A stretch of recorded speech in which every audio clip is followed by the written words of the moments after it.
Good afternoon. Hello.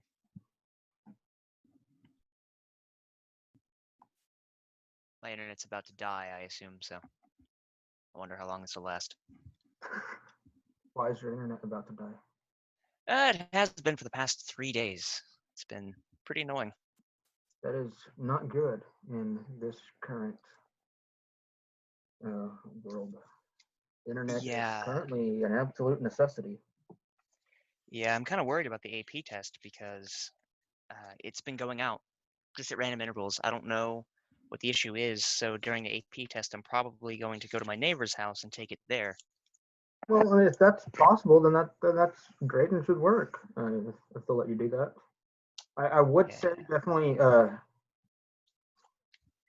do the first day, like the real day. Don't wait till the makeup, just in case something goes wrong the first time. Yeah, I'd rather not. The sooner it's done, the better. Yes. I don't want to prolong anything.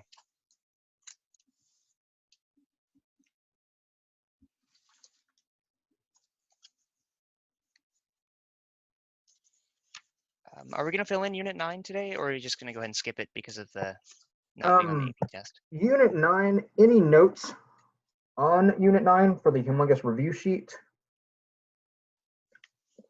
Based on the notes that we did in class, since we completely did Unit 9 during class,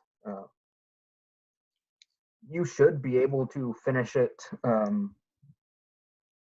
sufficiently based on the notes that we did in class. But no, since it's not on this year's AP exam, I'm just going to skip going over it today, and I didn't even put it on the key that I posted. Okay, good to know. All right, thank you.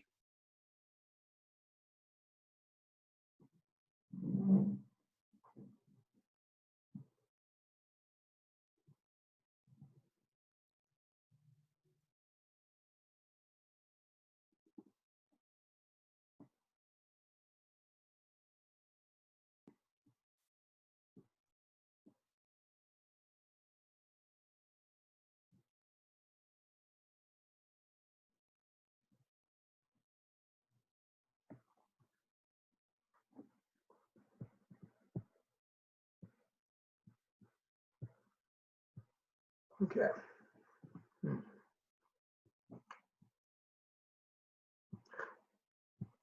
Did you watch today's episode of Clone Wars yet? I have not, no.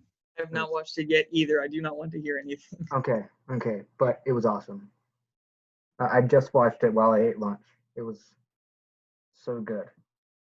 They're weaving together the timeline really, really well. And so there was also some really good fighting scenes. Awesome.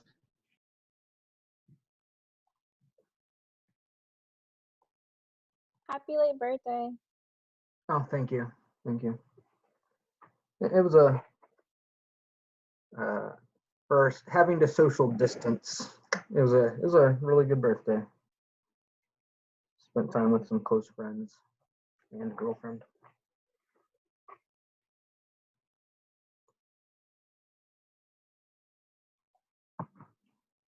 Stop bragging. Oh, sorry. Do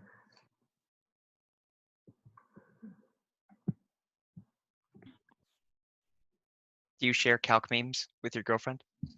I haven't. She wouldn't get the one specific to our class. I may show her. But I mean, she wouldn't get the math specific. Are you gonna tell her how you yelled at us that we should use our brains? But I thought it was pretty cool that y'all did. At least some of y'all did put stuff in there and shared some memes.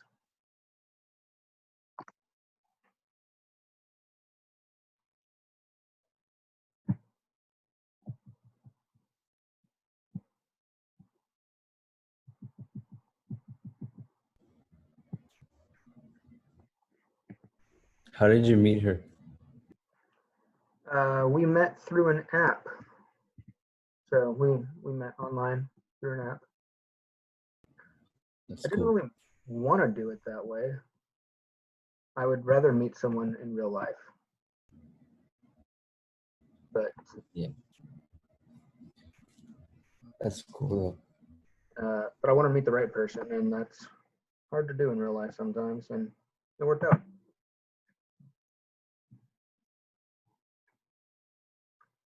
That's cool.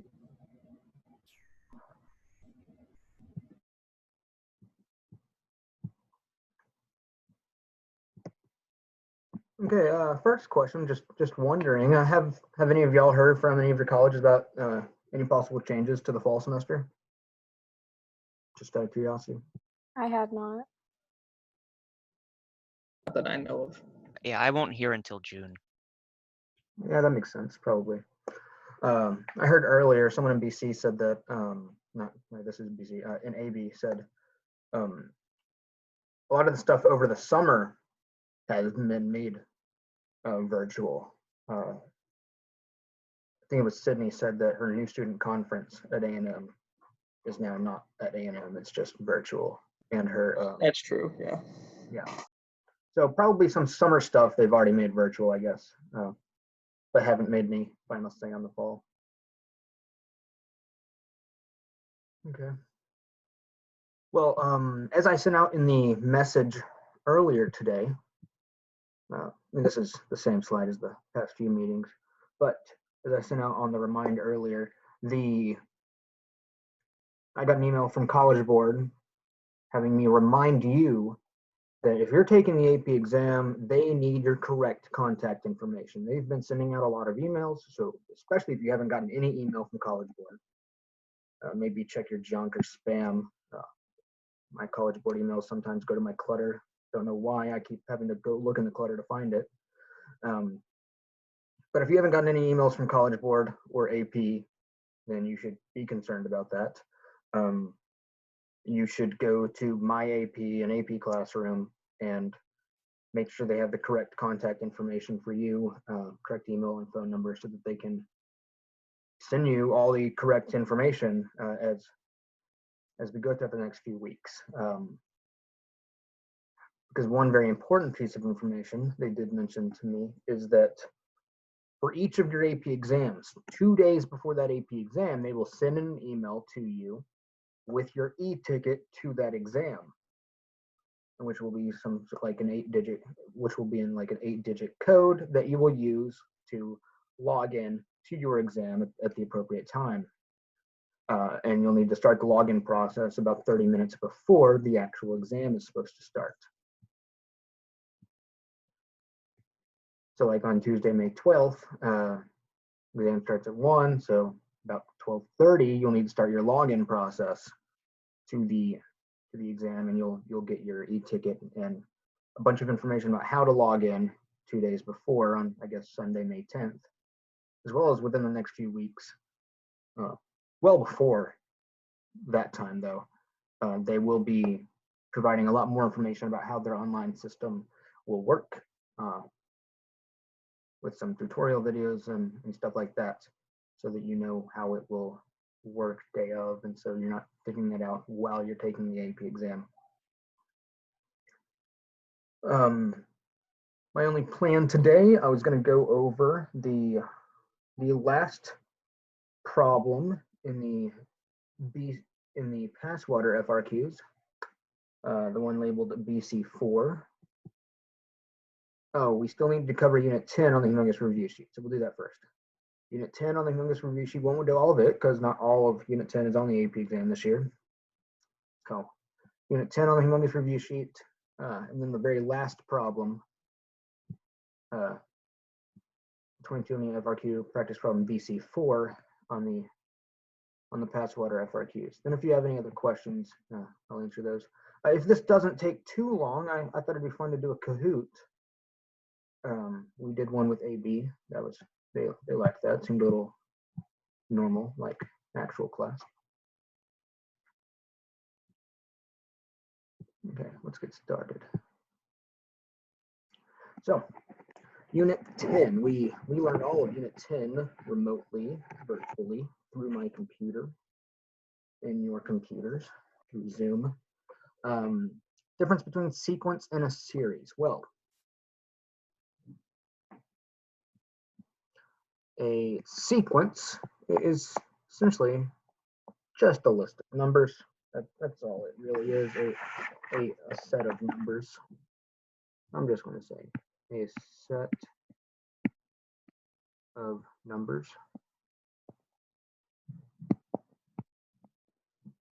And then a series is a sum of a sequence.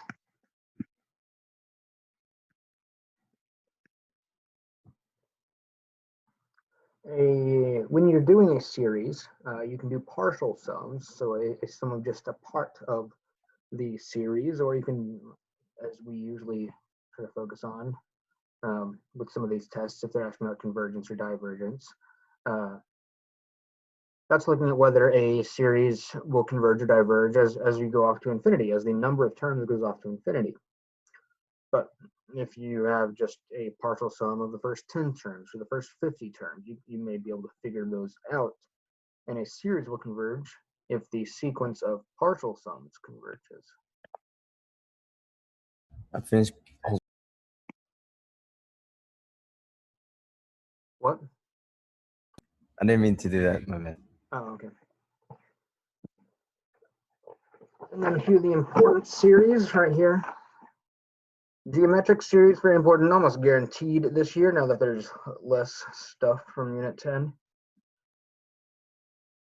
It's in the form summation from n equals 1 to infinity.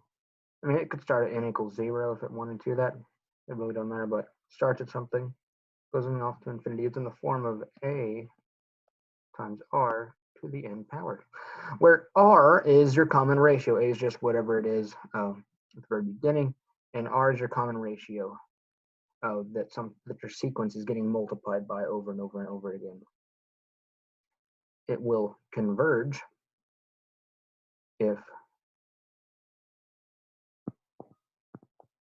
the absolute value of r is less than 1.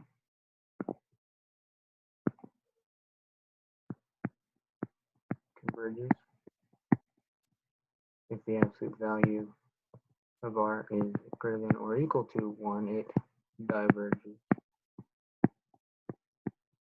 I left this space so that I can then write what the sum equals.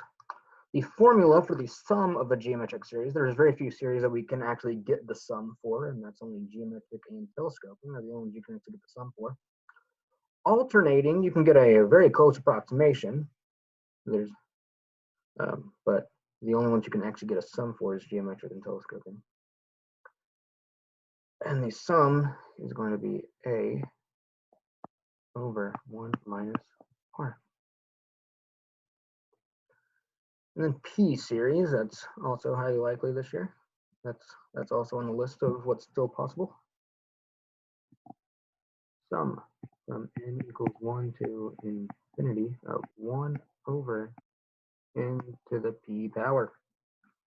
It will converge. If I'm gonna move that down there. It will converge if p is what? Greater than 0? Yep. Well, wait. Greater than 1. Sorry. Greater than 1. And it will diverge if p is less than or equal to 1 and greater than 0. If p is negative, that's actually no longer a p series if p is negative. Because if p is negative, that will flip the fraction. It's really just into the p, which, I mean, they could drop the -0 part because if p is negative, and so it's really just into the p power, that's for sure going to diverge. Because then that's a geometric, no, it's not a geometric series. No, I mean, that would just keep going up forever, no matter what. So yes, the 0 less than part's not super important, but it's not really a p series if it is negative. Okay, harmonic series and alternating harmonic series. Those are also possible this year. Harmonic series, that's just sum from n equals 1 to infinity of 1 over n. And is it convergent or divergent? Divergent. Yeah, divergent.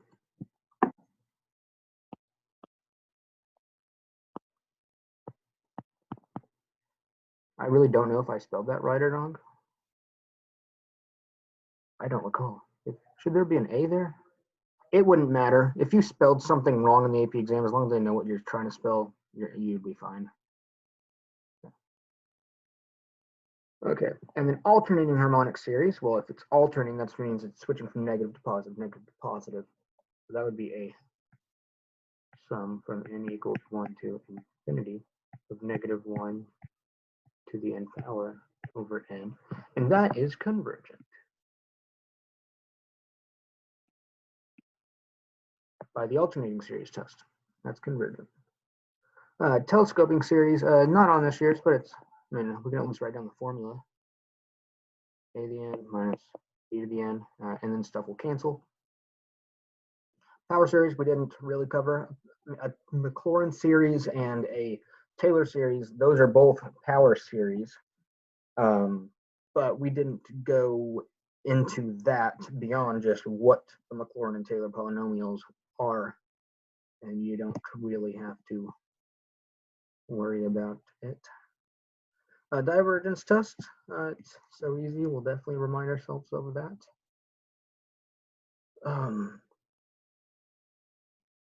We also called it the Nth Term Test.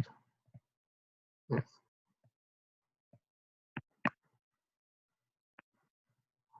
So that if the limit as n approaches infinity of a sub n equals 0, then it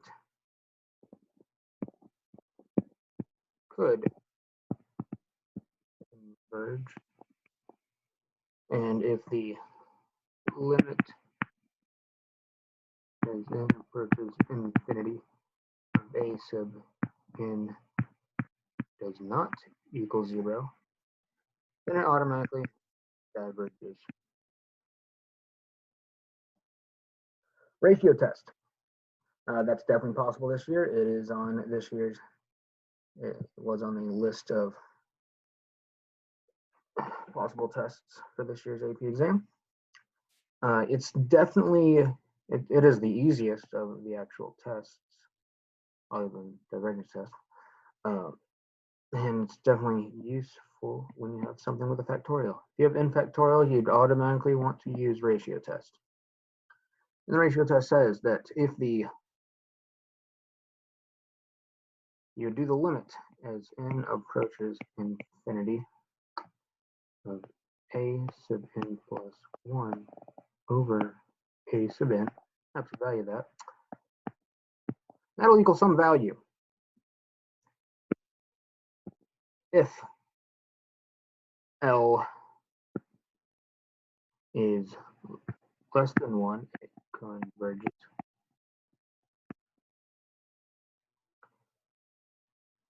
If L is greater than 1, it diverges.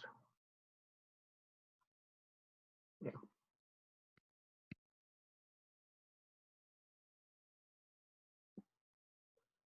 Okay, both direct comparison test and limit comparison test, not on this year's exam. And you should have those notes somewhere, either like electronically from the files that we went over or physically. So it's not in this year's exam. I'm not going to write it right now. You should still have it somewhere. Alternating series test. That is this year, and the form of what that looks like is the sum from n equals 1 to infinity of negative 1 to the n power times a sub n, where a sub n is that sequence.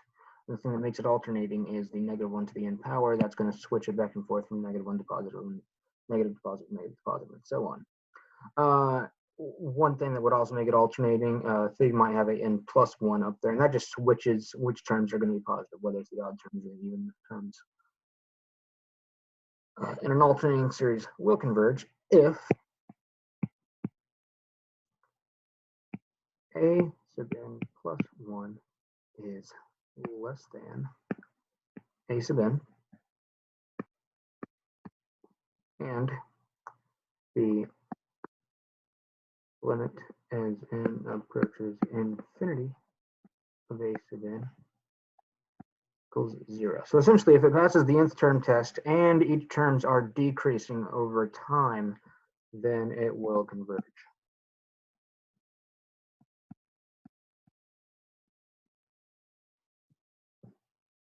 It will converge. Okay, rest of that last page.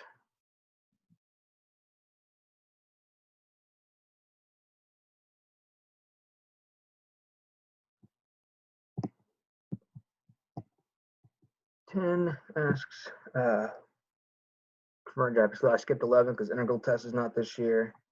Absolute and conditional convergence, interval and radius convergence, all of those are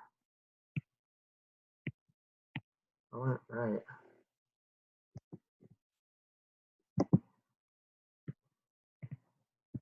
So 10, 11, 12, and 13 are all not on this year's 2020 AP exam. Still worth knowing, they are in the notes that you have.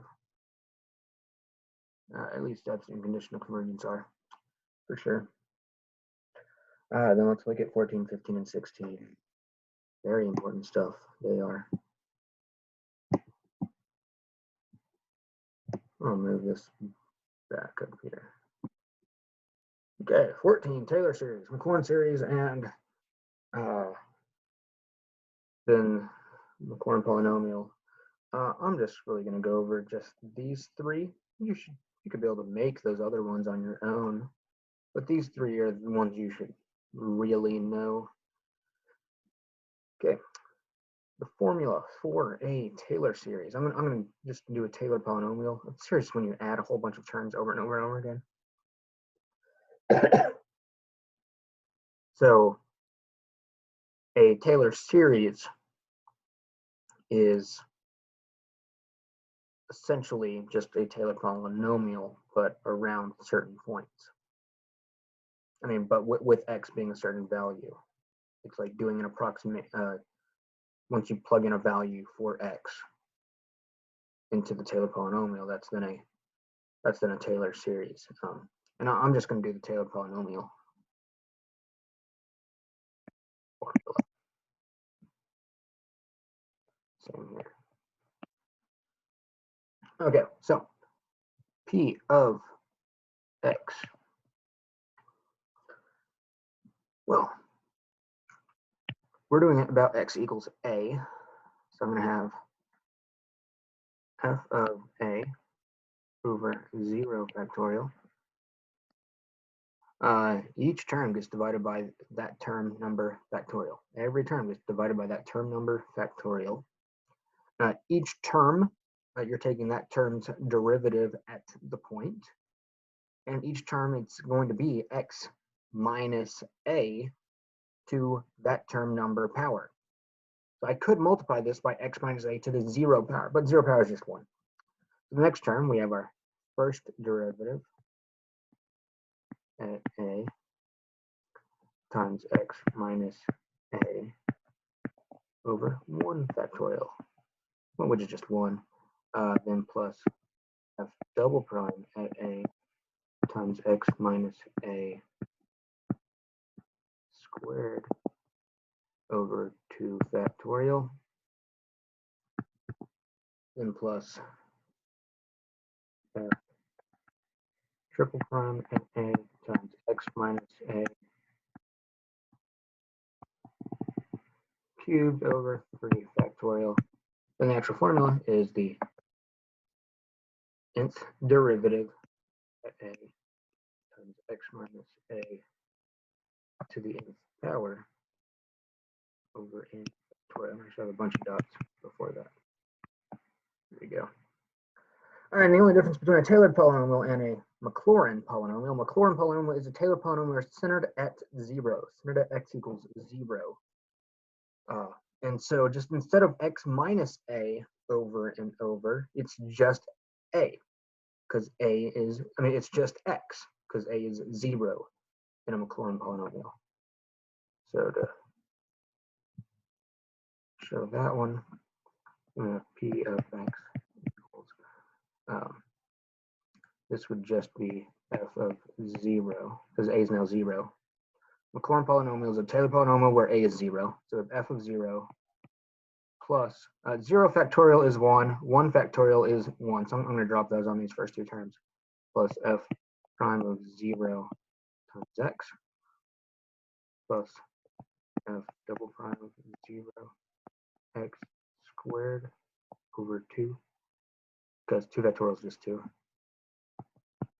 plus f triple prime of 0 x cubed. 3 factorial, that's 6. I can have that there. Plus, let's write the formula. The nth derivative at 0, x to the n power over n factorial. Okay, and then the e to the x, sine x, and cosine x Maclaurin polynomials, you need to know those. At least be able to write down what the first 3 terms are. At least be able to write down the first 3 terms. And that shouldn't be too bad. First 3 terms would just be the highest you would go. I think we did those in our notes, so you could just copy those down or have them available. But we did those in our notes.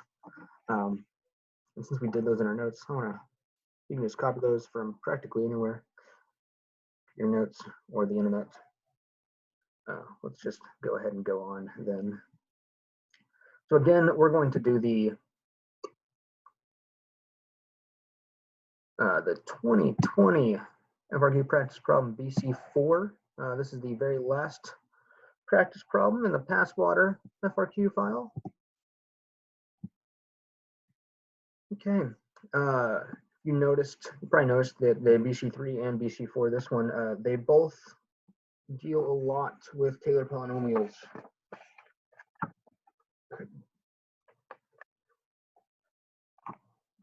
Okay, so we got this function g of x. They were dealing with this point 2, 1, and they drew a blue tangent line for it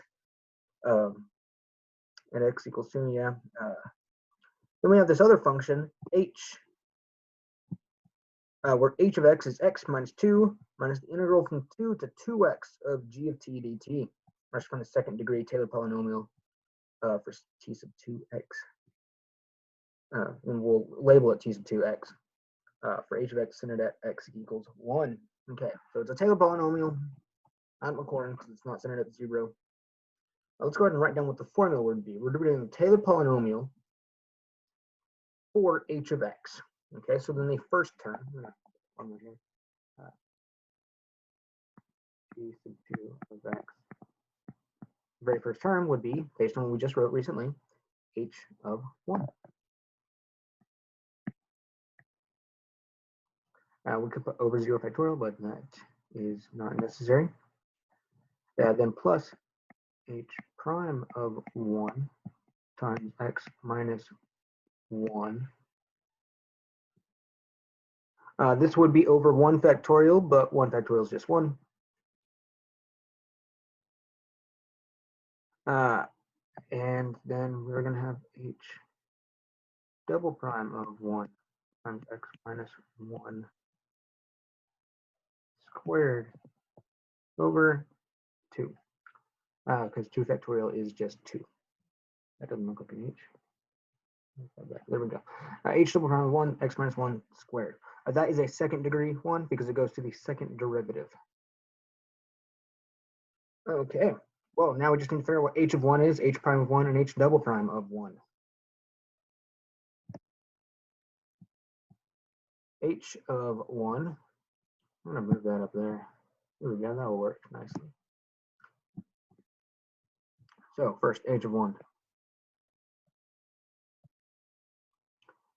h of 1 will be 1 minus 2 minus integral from 2 to, if we plug 1 into that 2x, that's then just a 2 up there, g of t dt. Okay, well, integral from 2 to 2 of g, well, that would be 0. So we just have this 1 minus 2, which is negative 1. Okay, awesome. Then h prime. Let's get h prime of x first, then we'll plug 1 in. H prime of x, derivative of x is 1, derivative of negative 2 is 0. Okay, we're taking the derivative of this integral. See, these are the kind of questions that could definitely come up because now this is testing both fundamental theorem of calculus, it's testing Taylor polynomials, this right here, it's also testing chain rule 2, minus, okay, well, when we take the derivative of this integral, the 2x are going to go inside the g, and we will multiply by the derivative of that term, which is 2. So then that will be minus 2g of 2x. Okay, now we're going to plug in 1. So h prime of 1. When we plug 1 into that, that's then 1 minus 2 g of 2. Well, what is g of 2? G of 2 based on the graph, well, that black curvy line, that's the g. So g of 2 is just 1. Okay, so this is just 1 minus 2, which is negative 1. And then, now let's get our second derivative, h double prime of x. Okay, well, we had, I'm going to change colors just so it's clear. We had h prime of x as 1 minus 2g of 2x. Okay, now we're just going to take the derivative of that, which will give us still going to be negative. That 2 is still going to be there, but we're going to have to multiply by 2 because of chain rule. So it'll be negative 4g prime of 2x. Because chain rule will say that we're going to take the derivative of the outside, which would be negative 2g prime with the inside left alone. So we still have 2x on the inside. Then we have to multiply by the derivative of the inside, which is 2. So it gets multiplied by 2 and get 4 on the outside. Negative 4 g prime of 2x. So then h double prime of 1. We'll just plug 1 into that. So we have negative 4 g prime of 2. Well, g prime of 2, that means the slope of g at 2, the slope of g at 2, or the derivative of g at 2. And they didn't give us a function to figure that out, but that's where the tangent line comes in. So we got that blue tangent line, and looking at that blue tangent line, we can just find the slope of it. So that blue tangent line, the slope of that tangent line is the slope of g when x is 2. And so the slope of that blue tangent line does look like it's going to the right 1 and of 3. So the slope of that tangent line is a positive 3. And negative 4 times 3, which is negative 12. Okay, well now let's just write our Taylor polynomial. So t sub 2 of x, h of 1 we said was negative 1. H prime of 1, also negative 1. So then minus, then h double prime of 1, we just now got was negative 12. So then we'll have minus 12 x minus 1 squared over 2. And that 12 over 2, you could simplify to 6 or not. Either way would be fine, really. And there we go. That's part A. Part B, we're asked to explain why the second degree Taylor polynomial 1 plus 3 times x minus 2 minus 5 times x minus 2 squared over 2 factorial could not be the second degree Taylor polynomial for g. And again, g is the black curvy line at the top in the graph. So why could this not be the Taylor polynomial? Well, if we go through this, if this was the Taylor polynomial, then this would look like g of 2 plus g prime of 2 times x minus 2 plus g double prime of 2 x minus 2 squared over 2 factorial. Okay, so that tells us a few things. That tells us that g of 2, this polynomial is claiming that g of 2 is 1, which is true. That is shown in the graph. Okay, this Taylor polynomial is then claiming that g prime of 2 is the ink sign. Let me fix that real quick. Grab my eraser.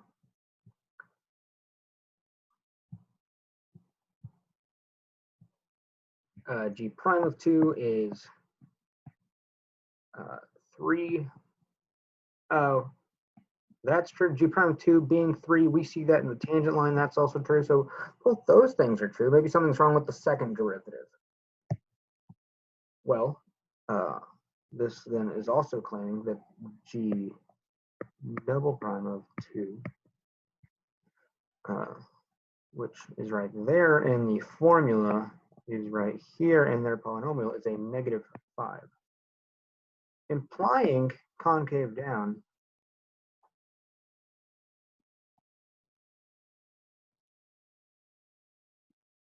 at that point. But we see from the graph that it's concave up at that point. So g of x is concave up at x equals 2, and those are contradictory statements. So therefore, could not be the Taylor polynomial. Because this Taylor polynomial implies that it's concave down because the second derivative is negative, but the graph's function is concave up at 2. So then f, so p sub 2 of x is not the Taylor polynomial. Okay, part C, and then we'll try to do a Kahoot. Okay, so we got this g function again. This is still the same stem.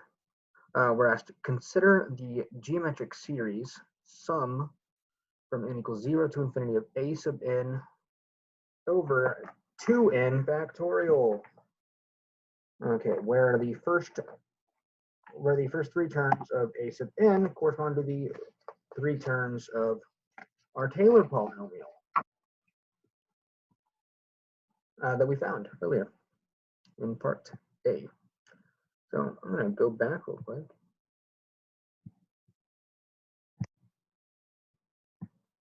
And I'm going to copy that. No, you're not really able to do that. Well, don't do that. Oh, dang it. Won't let me do that. Won't let me copy just that.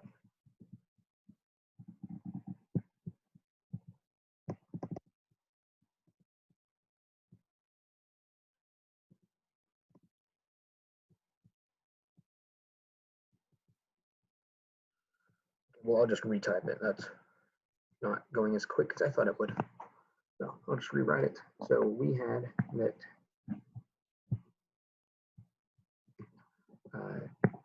t sub 2 of x. We got -1, and we had minus x. What was it again?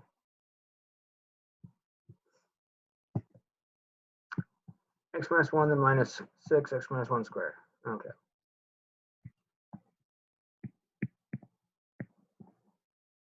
Then minus 6 squared. Okay, we divided by 2. Okay, so where the first 3 terms are a sub n of a sub n are the t sub 2 of x, which I just rewrote that. And we're asked to find the sum from n equals 0 to infinity of a sub n over 2n factorial when x equals 0. Okay, so we divide by 2n factorial.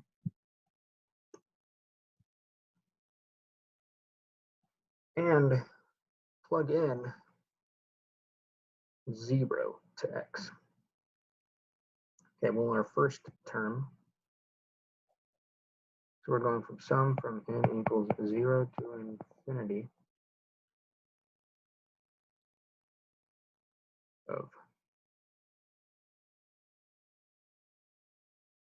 negative 1 over, well, if we're going from 0, then that's just dividing by 0 factorial. So it's just, I'll write that just to be clear about what's happening. So that's the 0th term. Then if we plug 0 in for x, inside that parentheses is then a negative 1, just a negative 1, and we got that negative out in front, so then we have a positive 1. So then we have plus 1 over 1. Wait, it's 2 in factorial, so that actually get 2 on the bottom. Then for the next term, if we plug 0 in for x, we have just negative 1 in the parentheses, but squared will become a positive 1 times that negative 6. So we have negative 6 over, now 3, wait, we plug 3 into that n, that's then 6 factorial. Yeah.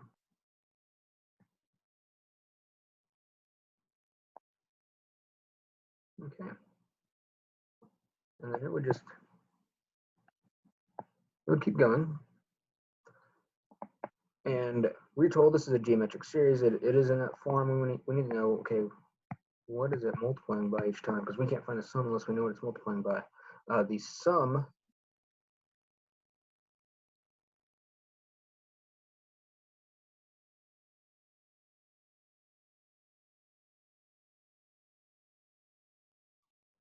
actually, let's clear up this piece, just make it a little easier to figure out. 6 factorial would mean, wait, is that 6 factorial? No, it's not. That was wrong. Because this is the second term. We started at 0. We start at 0. So that's the second term. So that should be 4 factorial.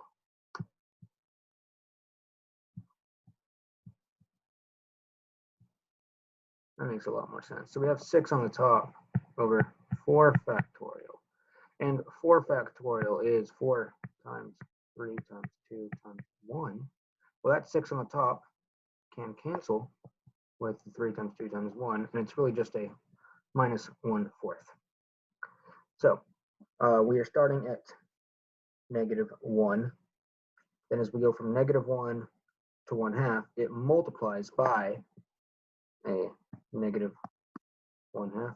Then we go from a positive 1/2 to a negative 1/4. Well, that also multiplies by a negative 1/2.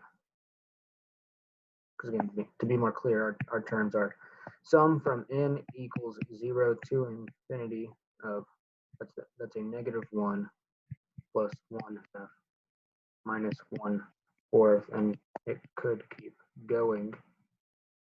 And so it's multiplying by negative 1/2 each time.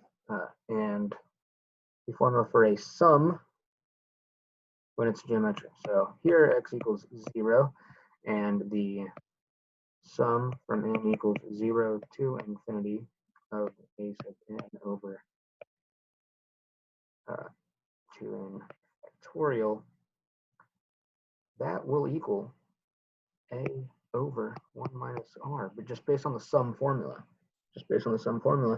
A is the first term, so negative 1 over 1 minus the common ratio that gets multiplied by over and over again, so minus a negative 1/2. Okay, so that's really 1 plus 1/2, which is 3/2. Negative 1 divided by that, so that's a negative 2/3. because 1 divided by a fraction just flipped the fraction. And there we go. Unless you have any pressing questions from any of the assigned FRQs, we could go to a Kahoot. You will need 2 devices to be able to do the Kahoot. The computer for Zoom, and then your phone to do the Kahoot. Any questions before we go to the Kahoot? Okay, let's do it then. It's just going to be derivatives and integrals, just derivatives and integrals.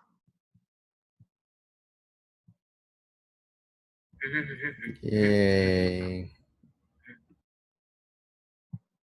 Here we go.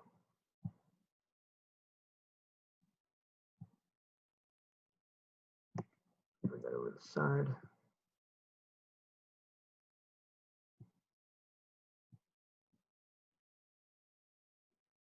Okay. Yeah, random order of questions and answers. Let's do it.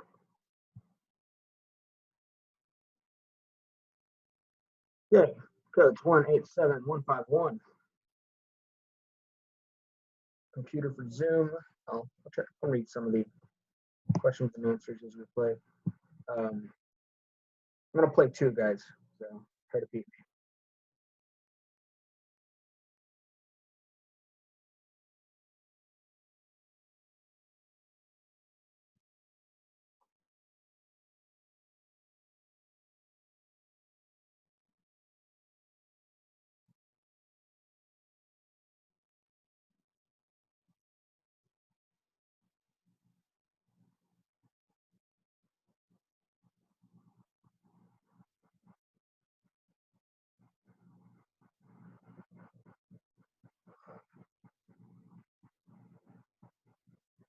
Really, guys, interesting names would be funnier if I could actually see you, but now I have no idea who's who in this.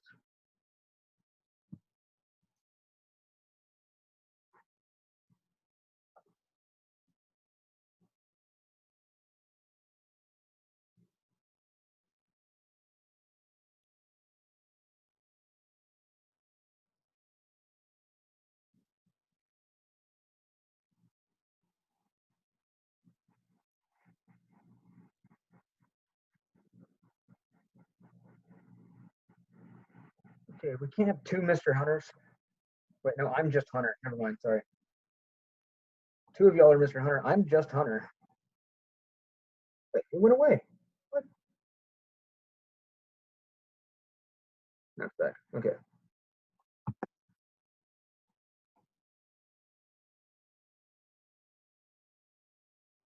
Wow, guys. Wow.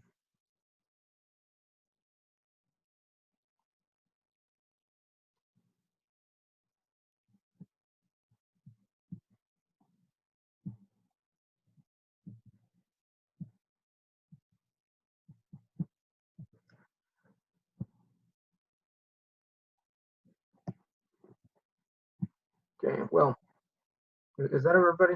Anybody can unmute yourself or say in the chat if you're not there.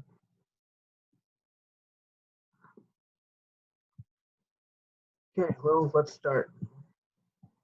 I can move that to the side. No, it works better at the top for this. Integral of secant squared.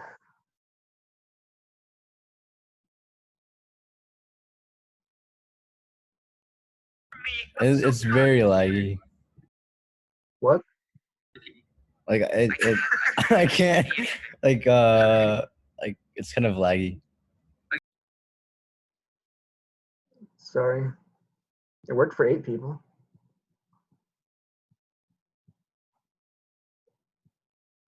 No, everyone in like Discord is complaining. Yo, I'm on the Derivative cosecant u.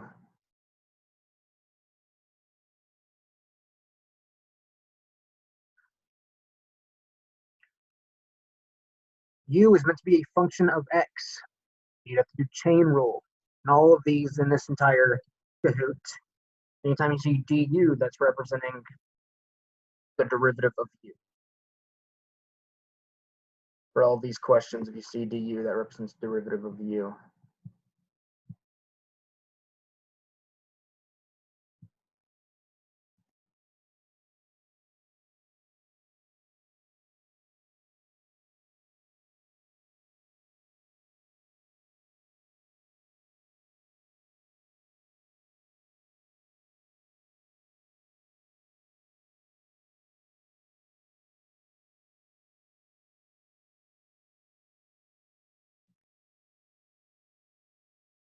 Okay, how could any of you get that wrong? Derivative of cx, c is a number. That'd be like taking the derivative of 5x. Derivative of a linear function is just, I'm gonna hope that was just a laggy scenario and you're just clicking something.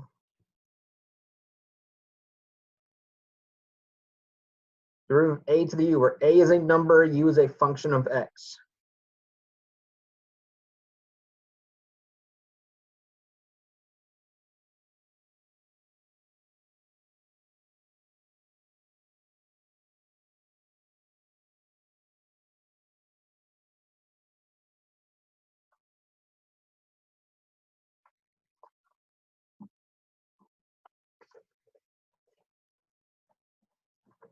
We are taking the derivative. Since we're taking the derivative, you do not need the absolute value. You don't need the absolute value when you're taking derivative. The absolute value, we only ever had ln of the absolute value of a when we were taking the integral of 1 over a, when we were taking the integral. So derivative of a to the u is a to the u times natural log of the base a times derivative of u.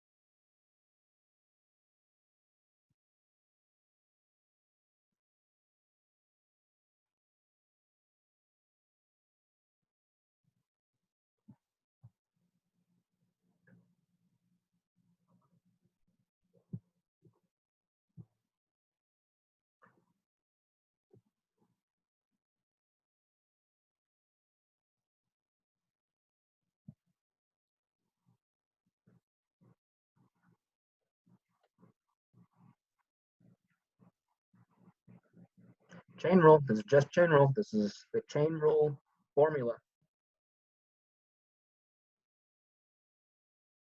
Good.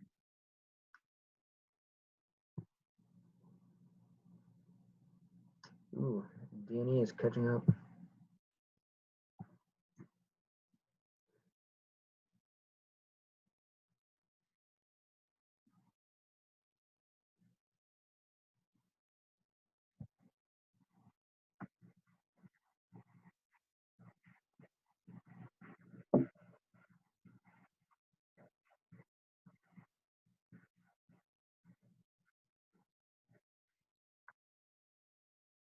Good. Y'all did better on that than AB did earlier. The only one, the one person who got this wrong, that was the same kind of mistake for AB though, but way more people got it wrong with AB. If you need to sing the song or sing or say it out loud to yourself during the AP exam, do it. I mean, no one should be around you. You're just taking it at your house. I mean, other than your family, I guess, should be somewhere in your house. But you know, there's no longer a giant room of kids that you could distract. If you have to sing low D high minus high D low, all over low low, so you can remember the actual formula it should be in for quotient rule, go for it. But for product rule and quotient rule, you take the derivative of the first one first.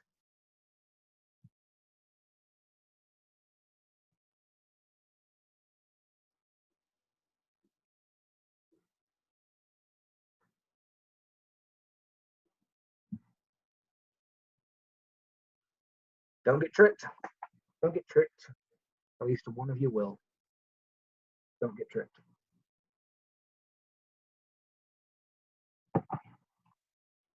Derivative of 1 over u. Yeah. Blue got tricked. Red only missed the negative. Red only missed the negative, but blue got tricked. We're taking the derivative of 1 over u, not integral of 1 over u. Derivative of 1 over u. And so we've got to use power rule. Because 1 over u is just u to the negative 1 power. So negative 1 would come down, which is where we get the negative.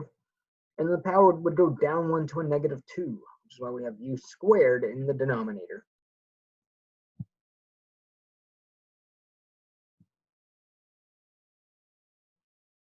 Integral of e to the x.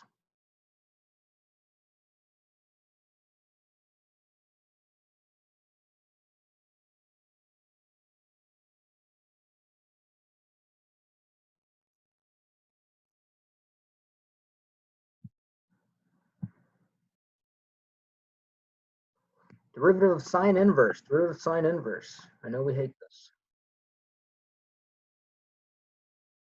But based on the choices, it shouldn't be that bad. Based on the choices, it should kind of be clear.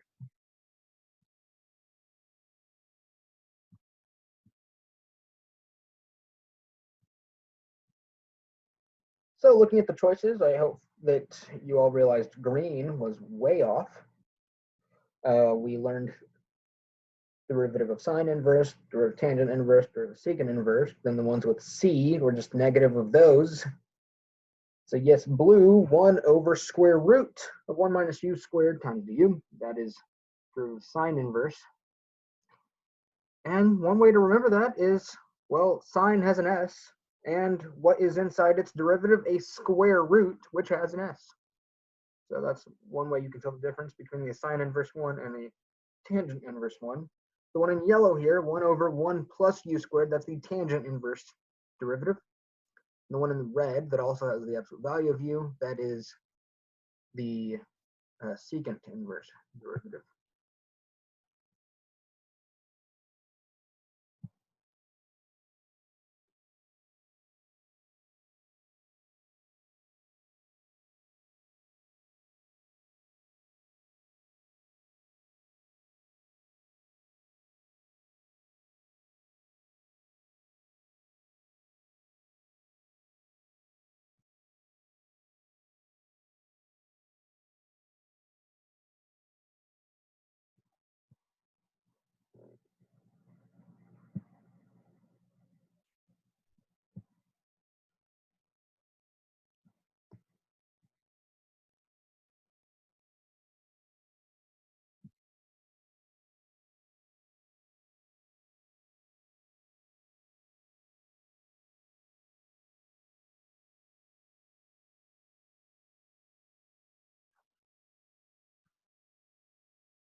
Well, you have a giant review sheet that have these, and you have a stuffing list old sheet somewhere, and these are also in a textbook if you have that. You have your notes.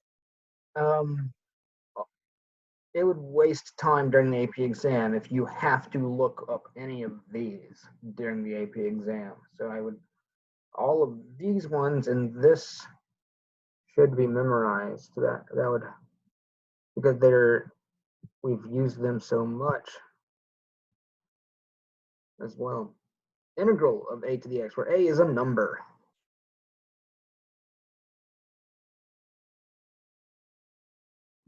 Think about reversing the derivative of a to the x. Although that would mean remembering what the derivative of a to the x is. Although we already had that question earlier.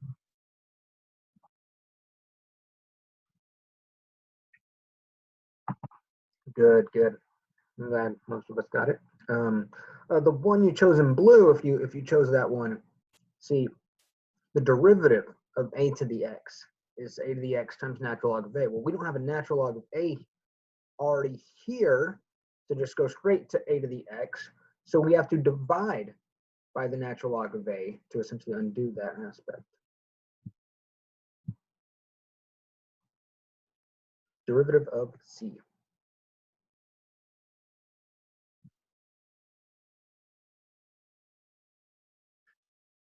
And c is just a constant number.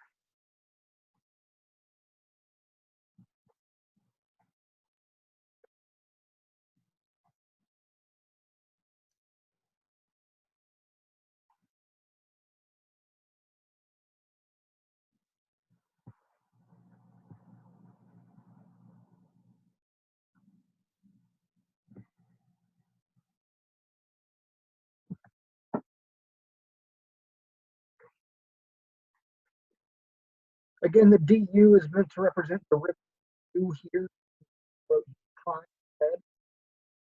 D represents u, which would be necessary. Chain rule. Let's use a function of x. You don't need a plus c when you're taking a derivative. Plus c is when you're taking an integral. Yellow.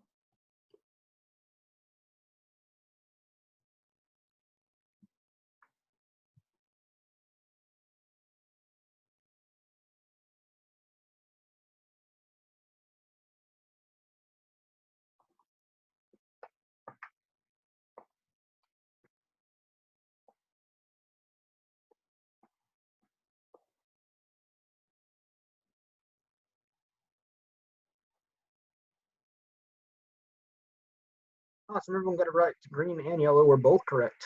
It didn't matter the order in which you multiply or add.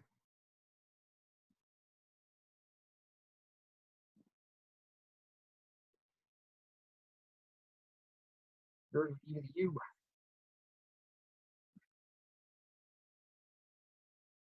Again, u is a function of x, and du is meant to be the derivative of u with respect to x. Good.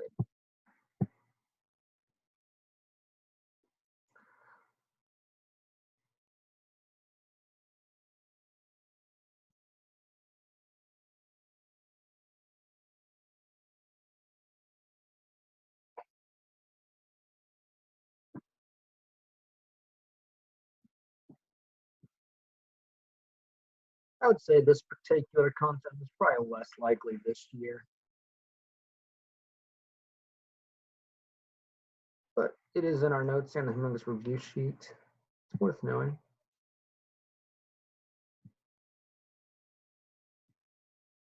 Well, I'm going down because of my speed.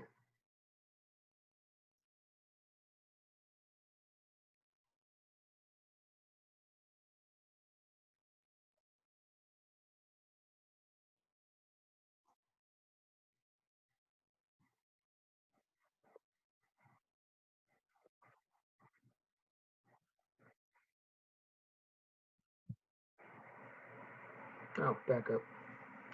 Oh wait, I forgot I was just Hunter.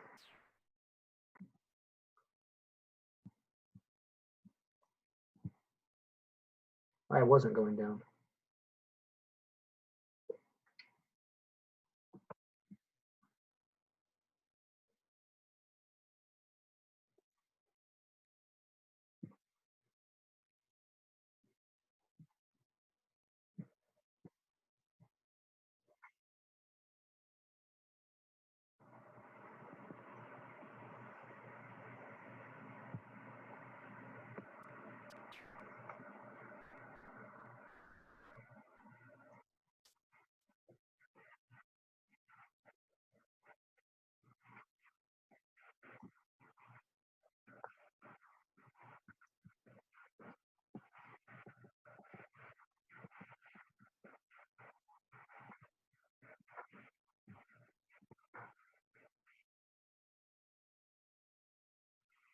Really? Guys, this is reverse power rule. When you do normal power rule, the power would come down front and you take the power down 1, but that's when you take the derivative.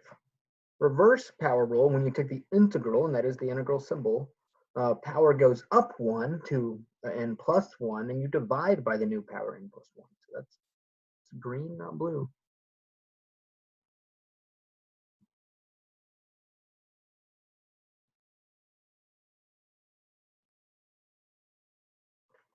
Ooh. Talked about this one earlier.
Yellow, you took the integral. It says derivative.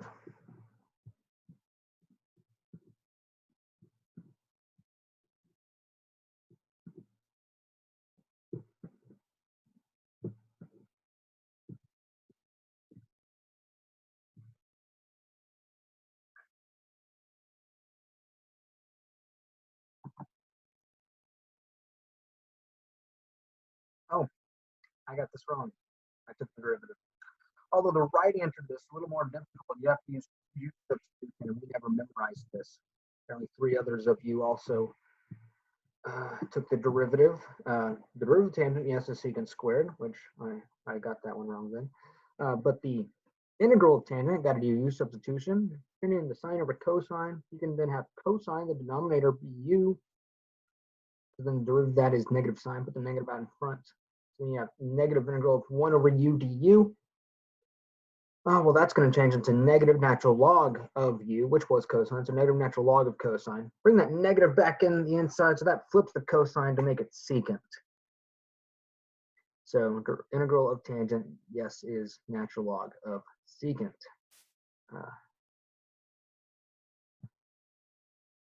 We never had to memorize that, though. I didn't make you. We saw it a few times when we did integral problems, though.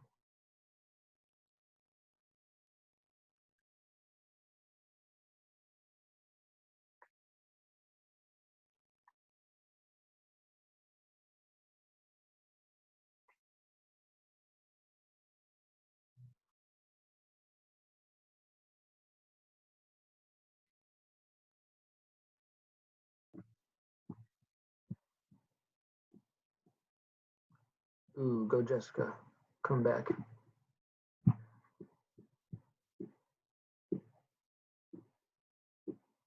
Derivative of natural log of u.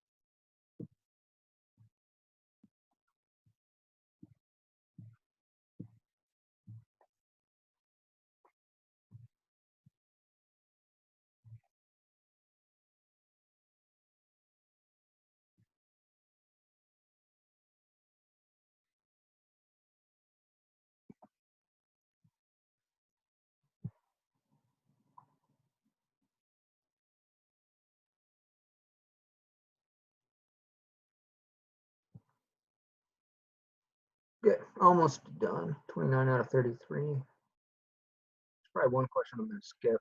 We don't even do secant inverse if that comes up.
We're gonna skip this one. This is not on the AP exam. There's no way.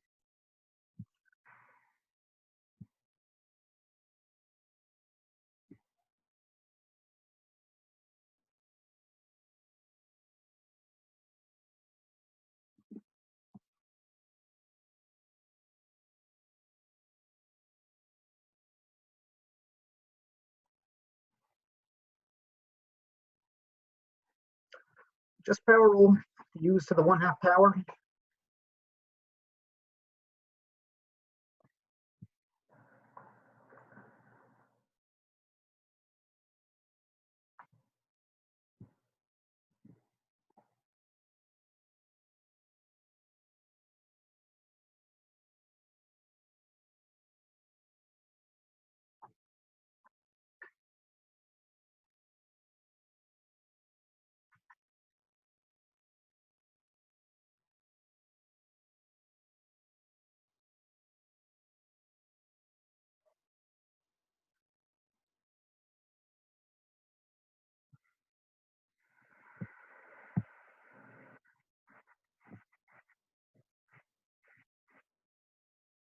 Okay, I don't know who that was, but good job. I was first placed. Just Hunter.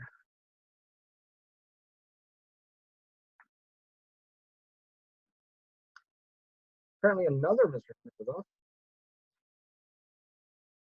So who was does not exist in the 3rd place, Mr. Hunter?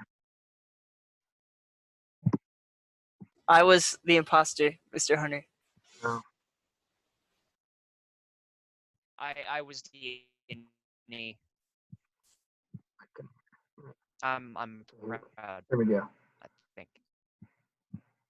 Oh, Logan, you were the does not exist.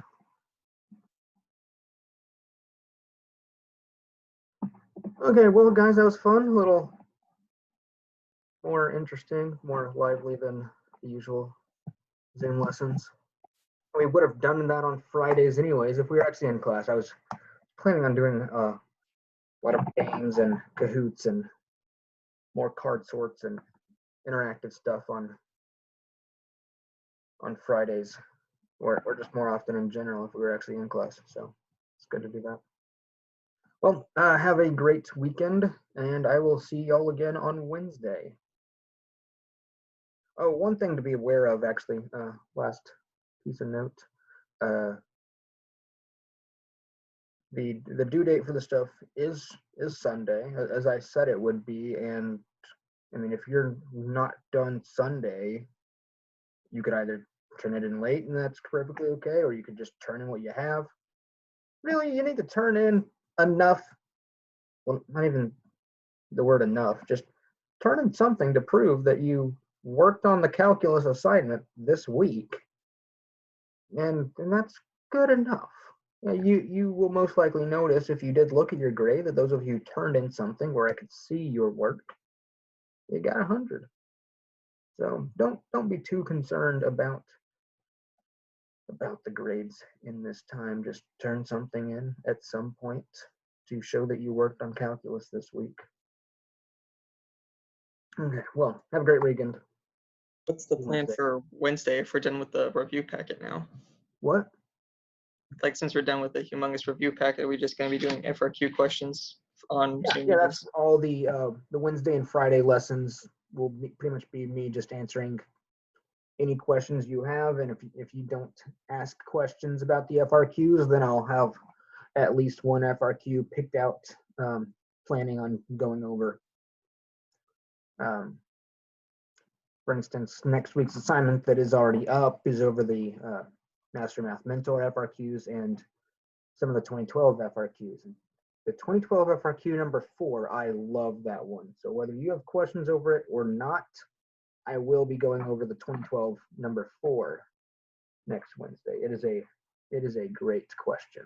It covers so many concepts all in one question. A, B, and B, C, really. But yeah, that's all.